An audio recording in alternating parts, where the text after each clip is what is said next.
Greetings, my fellow freedom lovers and sovereign thinkers. Thank you for tuning in to the LL3 podcast. My name is Craig, transmitting from the beautiful swampy mangroves of South Florida. And today's date is Saturday, November 23rd, 2019. Yeah, I had a week or two of absence. Just do some work. I focus in a few other areas as well.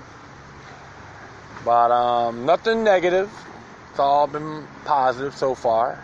And I did turn 51 a couple weeks ago, so it's all been dandy, okay?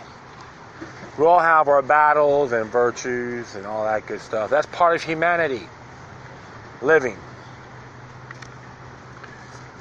And it's interesting, too, with the whole impeachment inquiry, when you watch the Comedy News Network that's really pushing it. Bill of Attainder, in their own rhetoric.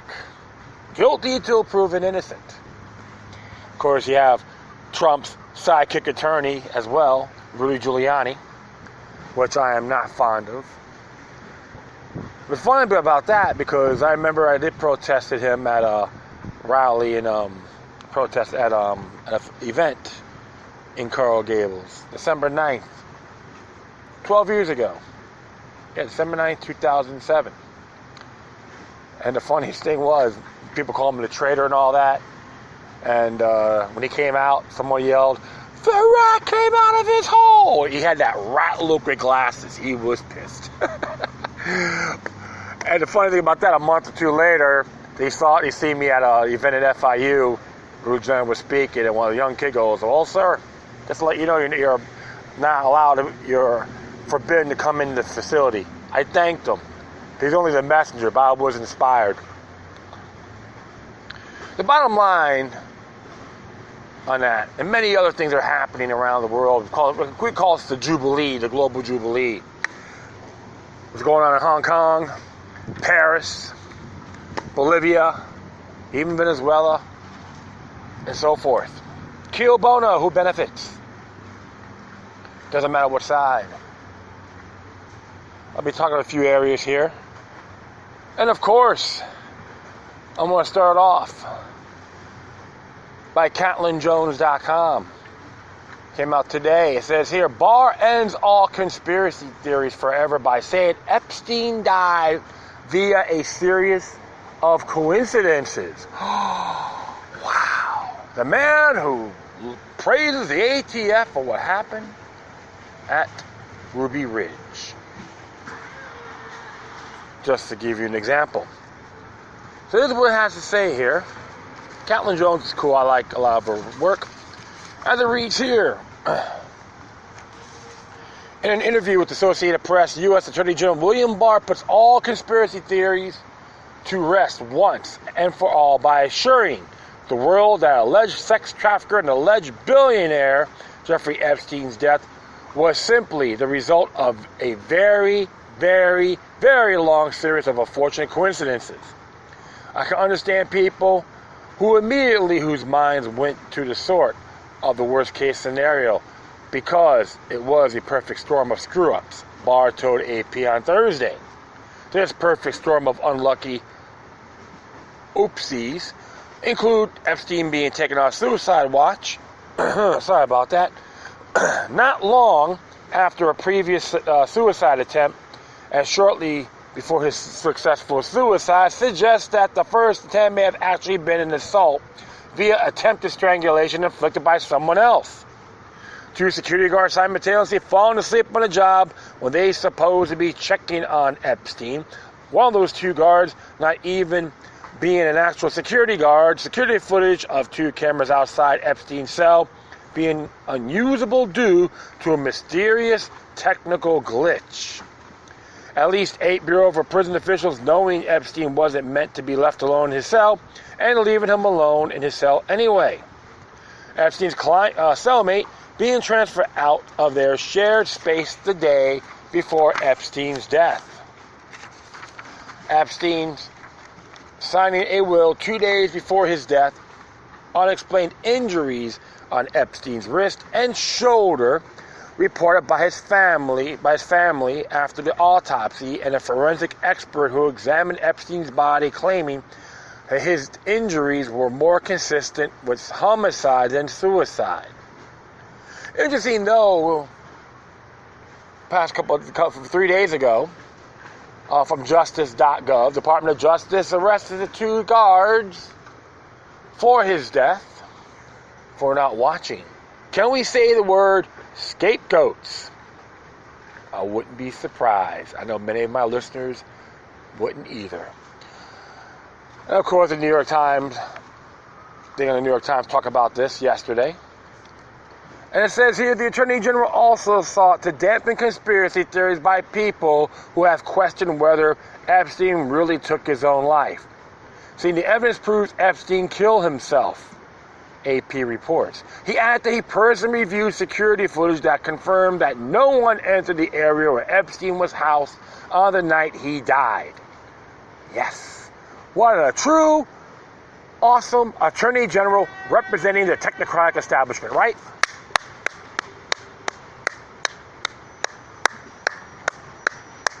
So hopefully all you Trump worshipers and lovers of President Trump will realize it. You got to question everything. Well, if reporting that he's reviewed footage which we were previously told that isn't enough to dampen those kooky conspiracy theories, I don't know what is. So there you have it. The government says that an intelligence asset with damning information on many powerful individuals did in fact kill himself due to an admittedly bizarre and wildly unlikely series of strange coincidences. I have no more questions. Checkmate, conspiracy theorist. Mr. Epstein's death in August at a federal detention center in Manhattan set off a rash of unfounded conspiracy theories on social media that were picked up and repeated by high-profile figures, including Mayor Bill de Blasio and former Mayor Rudolph W. Giuliani. The dynamic duo, right? No matter their ideology, the refrains of the theories was the same. Something did not add up, says New York Times in this report's Barr's statement. Couldn't have it said it better. It's completely unfounded conspiracy theory to believe that someone who ties to powerful institutions and individuals might be murdered in a way that was made to look like a suicide. We don't live in a world where opportune organizations do evil things in secret. We live in a world where the government is always our friend and the TV would never lie to us. I'm glad these comments made by Barr, whose father, in another strange coincidence, gave Epstein his first job, have at long last struck a fatal blow to anyone who doubt the beneficent hand of our beloved institutions. And it says, like right here too, Barr said evidence proved Epstein killed himself. Appnews.com. Yes, I will tell William Barr, you are the most honorable man in history. You are perfect. You are the chosen one to defend our Constitution and protect our natural-born rights, right? Come on, give me a break. It's like, I guess him and Eric Holder probably lovers hold hands and take warm bubble baths together. It's hard to imagine what more the government, U.S. government, has its allied political media class could possibly do to quell conspiracy theories that now have Hollywood celebrities clamoring for government internet censorship. Because, you know why? Those particular celebrities are nothing more than Uncle Toms and Aunt Jemimas to the system. And I say that ethically. I guess if they really want to dampen conspiracy theories, there are a few more extremely drastic steps that could be taken. Steps not lying all the time, and maybe not hiding the immense amount of information about what the most powerful institutions in the world are doing behind thick walls of government opacity. and maybe cease promoting conspiracies themselves, as with Russiagate, and maybe stop secretly doing depraved things, and maybe stop engaging in conspiracies. Pretty sure Barr's insurance will be enough to do the trick, though. So, I will let you folks know one thing. I am proud to vote against his position as Attorney General because of his government knows best mentality even way back when. Another glam boy in power. How meek and unbearable individuals like him are. Doesn't matter what party. Democrat, Republican, don't mean a confounded thing. So if you believe in that, then you believe that 3 buildings came down in New York City by 2 airplanes, and the Muslims were fully responsible for what happened on the horrific event on September 11, 2001, and plus, you agree that Lee Harvey Oswald was the lone shooter. And the reason why the United States went to war as Confederate States of America to fight slavery. Then you are so elaborately intelligent that you let everyone else think for you. You can just say, yes, I love the Jim Jones syndrome. And Pol Pot is my role model. That's right, folks. Then you became the victims of Stockholm Syndrome. Operation Mockingbird. Exactly. Parodying away and they go, okay, that makes a lot of sense. Let me add that too with September 11th. Then you believe that Rudy Giuliani made that statement. They attacked us because of our freedoms. So, if you buy this story, what he has to say, you're in that same category. Follow the herd, just another cow. And Caitlin Johnstone will attest that as well. Alright, kiddies. Next one here came from Garrett D. Barnett from LouRockwell.com. The conspiracy theory to control and dominate education in the United States has caused the downfall of society. What a normal human being often fails to see in light of everyday struggles and strife, of political upheaval, of commitment to false national pride. It is the unbelievable majesty of life. In order to discover this singularity, unique beauty, love must be present. But love alone cannot sustain a tragedy of life that is the vision consuming the human mind, body, and spirit today. Intelligent thought is necessary. Destruction of learning with the inadequate replacement of commonality has bred by design a society steeped in an ignorance of life and an unnatural contempt for others. This intentional eradication of individual intellect brought with a hostile prejudice towards the sanctity of our souls and left emptiness in its place. The emptiness I speak of is evident in all of modern society and fulfill of lost desires seem to reach in this current state of chaos. But why did this happen? Why have people come to hate one another? Why has conflict and anger become commonplace while the golden rule is virtually ignored? You can just read a book by Edward Bernays, Propaganda. Trust me, folks. If you haven't read it, I encourage you to do. I will proceed. An evil exists in our midst, and the evil entity created a nationwide system that allowed a process of mass indoctrination to take root. In order for this phenomenon to capture the psyche of an entire people, a diabolical plan was necessary. An implementation of that plan has to be sold to the public in order to gain popular support. In other words, collusion by the controlling elite and the government was necessary for this deception aimed against the American populace to succeed. And succeed it has. As I wrote in my article, the ongoing destruction of minds of children, the experiment called compulsory schooling, now referred to as public education, began in Massachusetts in 1852 and became widespread just after the turn of the 20th century. By 1910, the majority of children were in public schools. Since that time, education as administered by the state has been a horrible failure.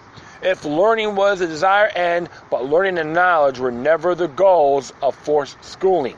Trying the young to honor authority, discipline, and nationalism were the true goals sought.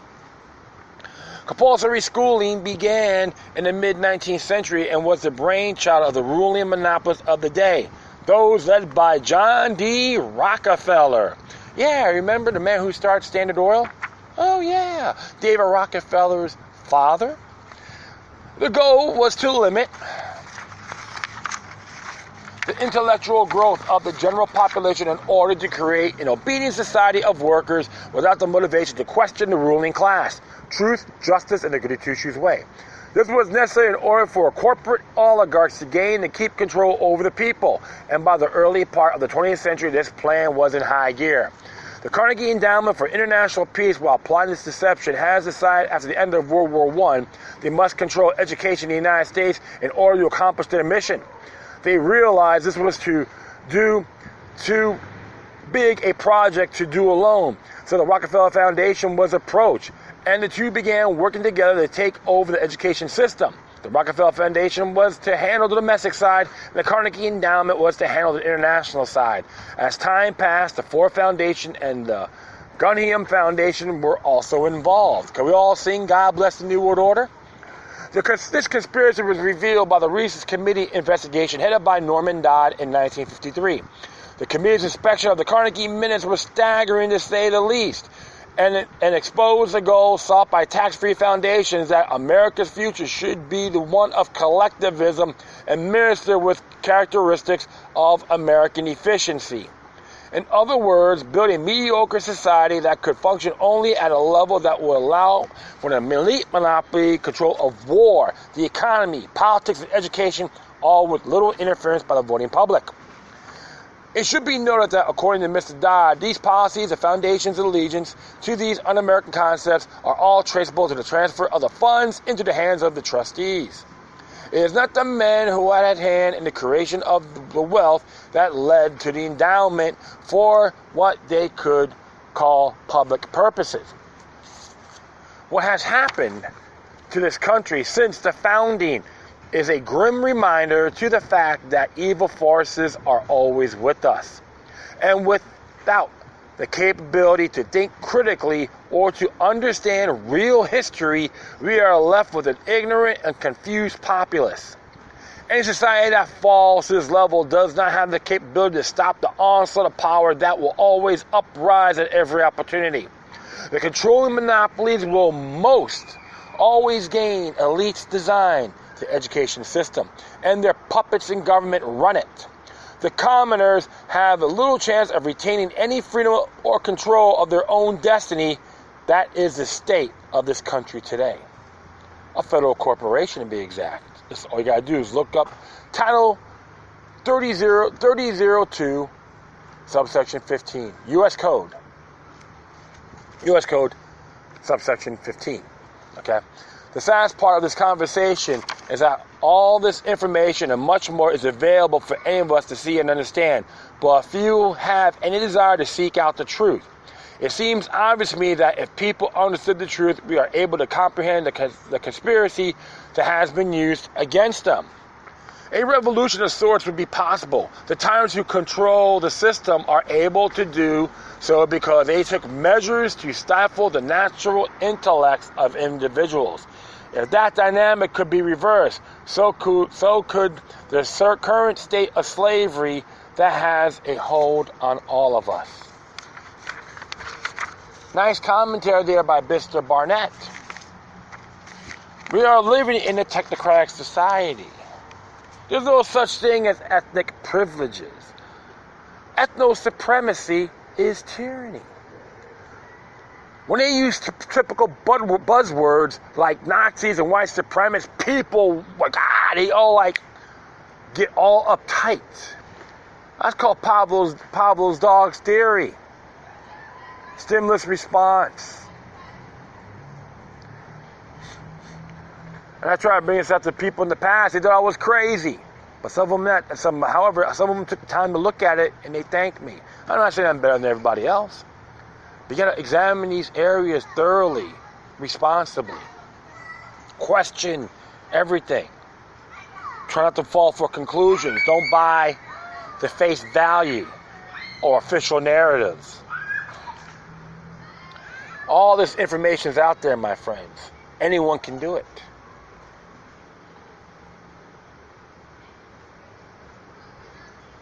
And it can be done.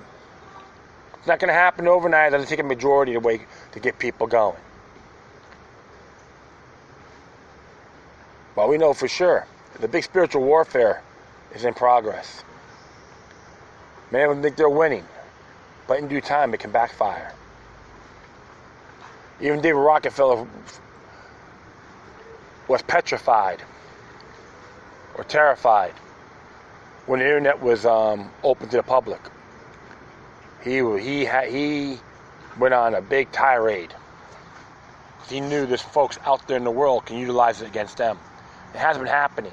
This is why you got all these big tech giants wanting to censor everybody. They took off sites from Alex Jones, Mike Adams. They even censored Telstra English. They're from Venezuela.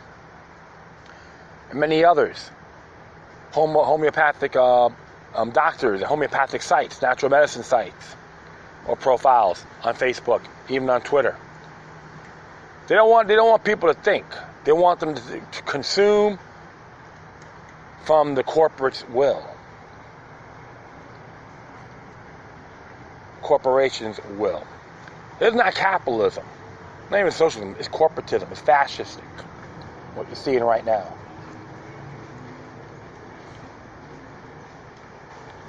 That's why I encourage people to read that book. I'll say it again. Propaganda by Edward Bernays. You can probably go on archive.org and look it up for yourself. Or just type it in. And trust me, it's very amazing what a lot of folks can do. Use the internet as your library of knowledge. And share it with others. You've got to download some of the stuff on your USB drive. Do it.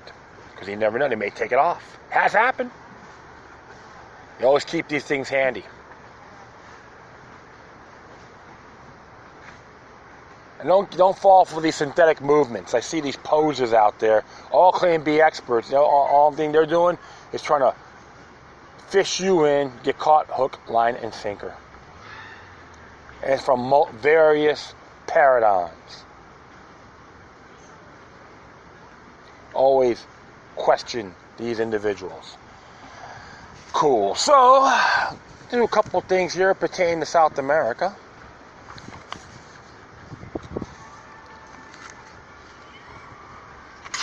And that's what I'm going to do first. Just a couple of them from Alan McLeod. I'll do one here first. Both came from mintpressnews.com. This one's here. The CIA's Jack Ryan is a regime change propaganda aimed at Venezuela. This is cute here. It says here, the second season of the big budget series, Jack Ryan, has just debuted across multiple platforms. Described as a huge hit that Amazon has been hoping for.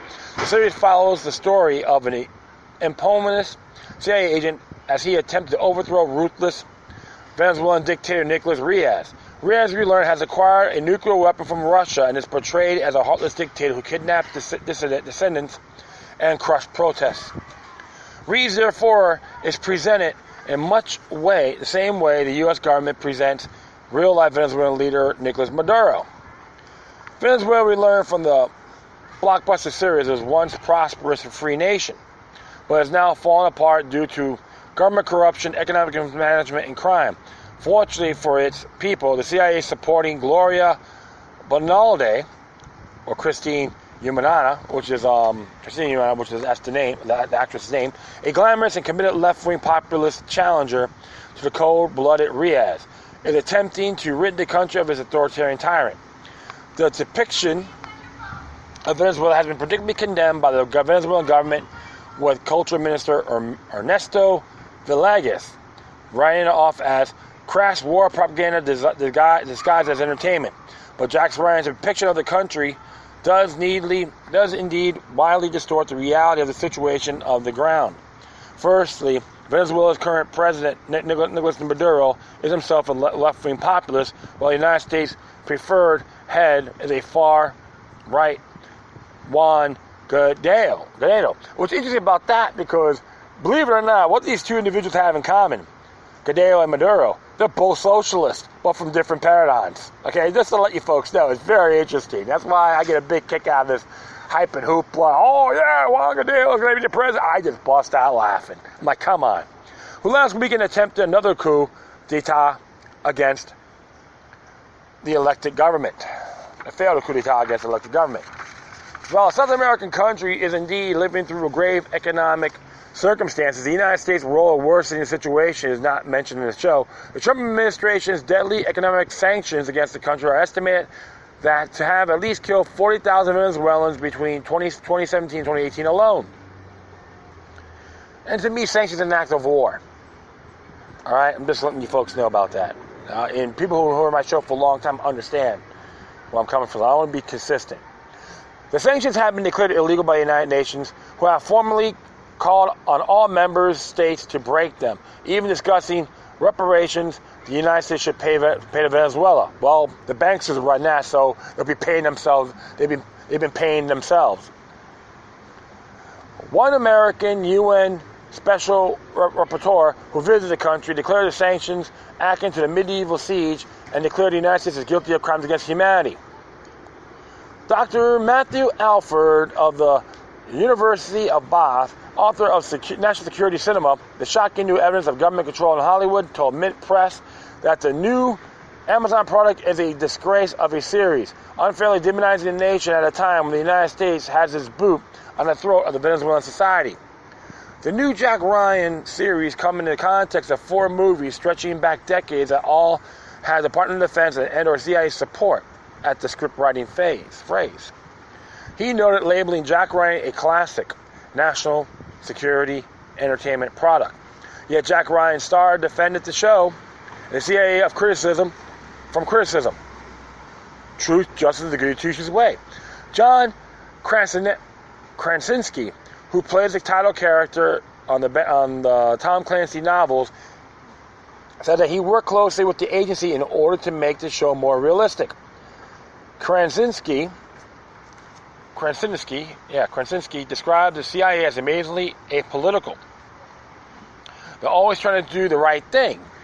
He said of the agency, claiming they care about the country in a bigger, more idealistic way.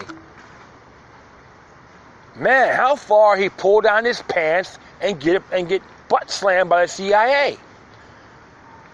I'm going to tell you something, Johnny boy. You better read Blowback by Chalmers Johansson before you make these stupid, pathetic comments. Some way, we may find the concept in a apolitical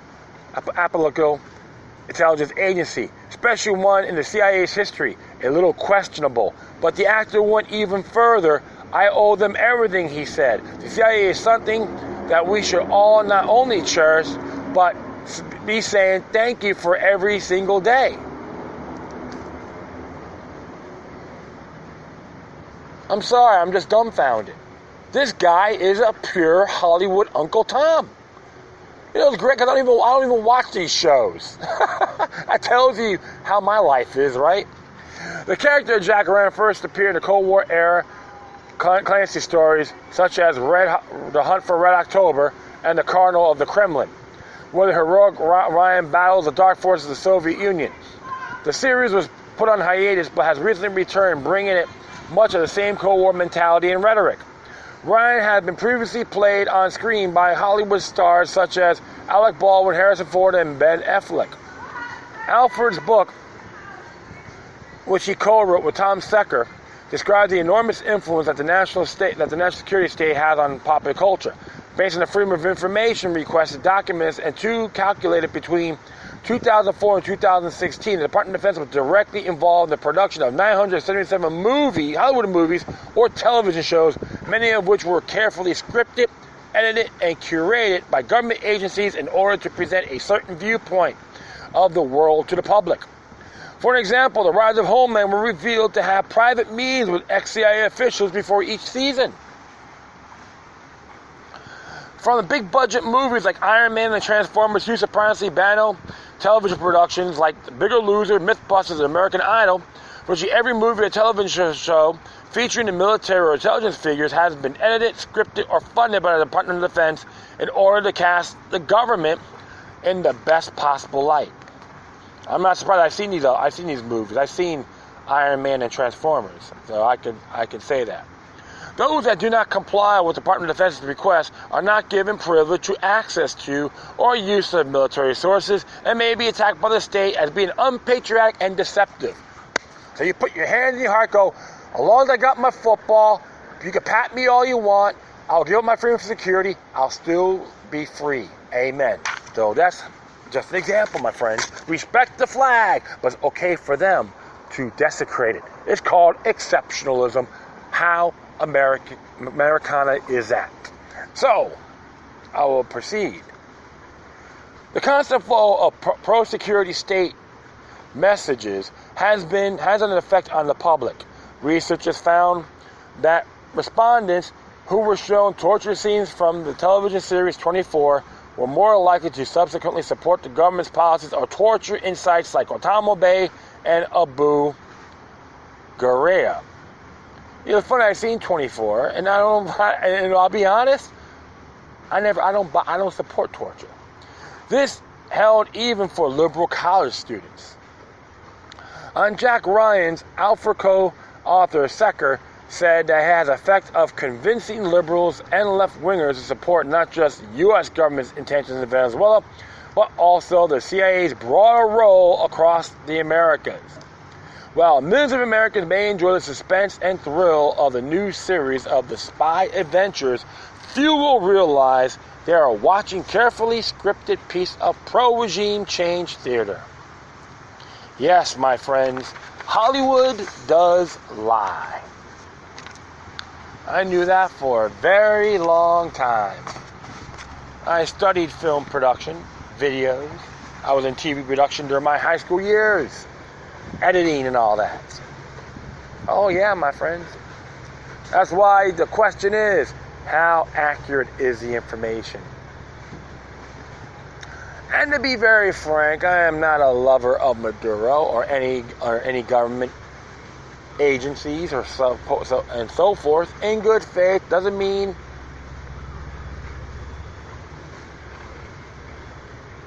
I'm going to bash them all.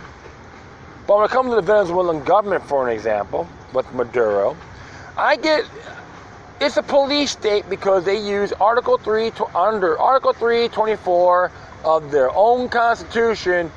You're not allowed to have any weapons of war, including firearms, revolvers, pistols. It all belongs to the state. Yes, so Venezuela is a police state. And I know too, like Hugo Chavez, he had a bunch of associates, maybe could be a bunch of thieves too, and opportunists. I'm not saying he's all bad. I'm not saying he's great either. But we have to look at everything in the bigger picture.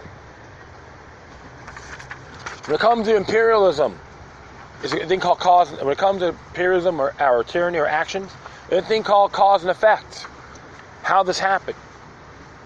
This doesn't come out as out of the woodworks. But one thing for sure, always got to be vigilant. Always observe responsibly. I never repeat myself.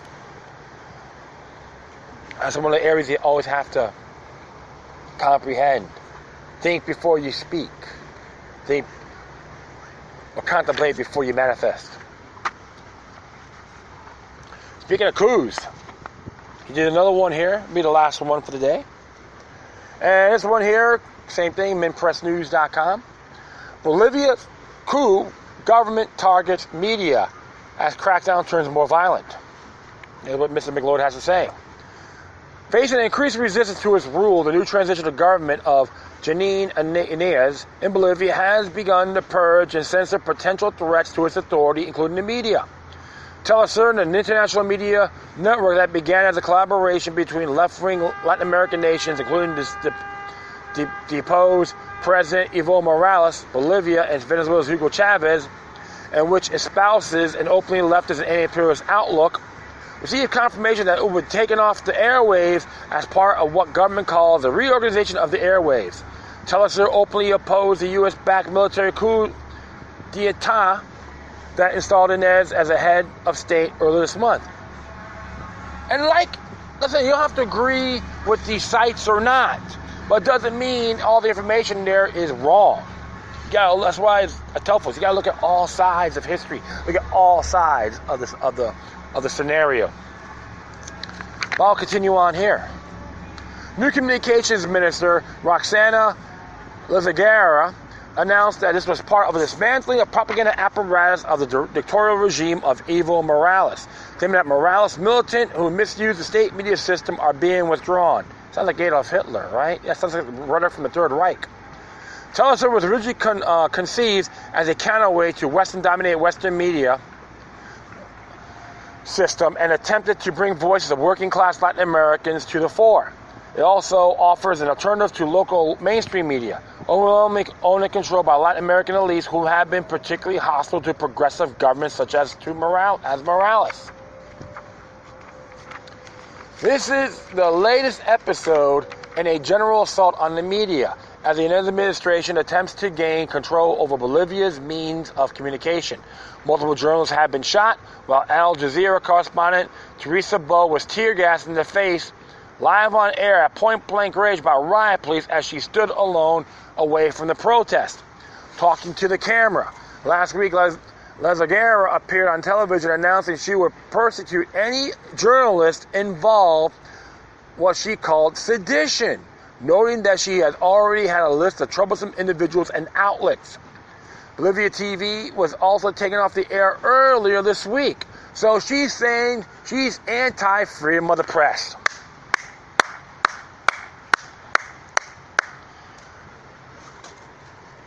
I'll continue on here. In its efforts to neutralize dissent, the Inez administration has found a keen and enthusiastic ally in the local mainstream press. In a shocking moment captured on film, local media harassed an independent journalist, detaining him and handing him over to armed forces. The local press has largely endorsed the event and celebrated Morales' demise, presenting the situation as a democratic transition rather than as a coup. Yes, so when you bend over for the state, you'll get your material things, your little benefits, then they'll screw you in the end when you become a liability. So you little weasels that done that, blowback will happen when you least expect it, and don't cry and scream like a banshee on TV when that happens, okay? Interesting to hear about Wyatt Reed. The whole time I've been in Bolivia, I heard about the Persona Vendida, a.k.a. the sellout press. Watch as they harass an independent journalist, keep them from doing the job they should be doing, then hand them delivered it to the army. Anyone who shows this gets shut down. Yep. So they actually went on their hands and knees and did that blow job. I'm sorry to use those particular language, my friends, but I'm being symbolic. See, people like that are your enemies, no matter what country you're in. I'll continue on. The crackdown extends beyond government as the new government has effectively declared the deposed movement of socialism, MAS, party illegal, arresting MAS officials and forcing others into hiding or exile in what new government minister Arturo Murillo calling the hunting down of all political opponents. They're drowning the Bolivian people in blood, declared deposed Vice President Alvaro Garcia Linera from Mexico, where he was granted asylum. Inez had granted security forces immunity from all crimes committed during the re-establishment of order. Can we say purge? Damn right. Those same forces reportedly carried out massacres in the city of Cahabana and the town of Sencada, just south of the country's capital, La Paz. Tens of thousands of demonstrators and many carrying the Wafala flag, a symbol of indigenous identity, marched into La Paz alongside the coffins carrying the victims of the Seneca massacre, demanding the resignation of Inez and to end the bloodshed. The march stretched out for miles. Print, press, news, cameras captured the event. And you can look at this yourselves, my friends. There is a big thing on that. Once the march came into contact with security forces in the capital, it was met with a barrage of tear gas, and downtown La Paz was engulfed in smoke, and tens of thousands of Bolivians were gassed during rush hours. Mourners were forced to abandon the coffins of their loved ones in the streets as fumes overcame them. La Paz, 5:30 p.m., they are grassy commuters and protesters alike. Can only imagine how many people will wander into the path of the police and military with the Bolivian media under reporting. I saw mothers with infants gassed. They were not part of the procession, reported one Telesur journalist on the scene. From exile in Mexico, former President Morales denounced the attack on the funeral procession. The de facto government of Inez does not respect the dead in their coffins, nor forgive their relatives, women and children, marching peacefully in support of life and democracy, he said. I just hate when these people use that term. It's like, I support one enslavement to theirs. We condemn the violence against our brothers and sisters. There's a Twitter, on his Twitter page as well. Morales won an unprecedented third term in office on October 20th, gaining 47% of the vote in the presidential elections. However, opposition cried foul, claiming that there were election irregularities and accusations repeated by the Organization of American States and the U.S. government. On November 10th, military generals appeared on television demanding Morales resign. As he fled to Mexico, the military selected Janine Inez, whose right-wing Democrat Socialist Movement Party received 4% of the vote. See? You see that? Democratic Social Movement Party. Another Democratic Socialist Party. Ain't that nice? See, the battle of the socialists here. So there's always infighting with these other parties, okay? And economic ideologies. And I'll say it here. As the President Inez, a strongly conservative Christian, oh really? What will Jesus say about your practice? Declare that Bolivia's indigenous majority was satanic and promised to bring Christianity back to the government. Wow, can we say the Great Crusade over Europe? Or the Holy Roman Empire? The White House strongly supported the events, applauding what it saw as a significant and positive movement for democracy.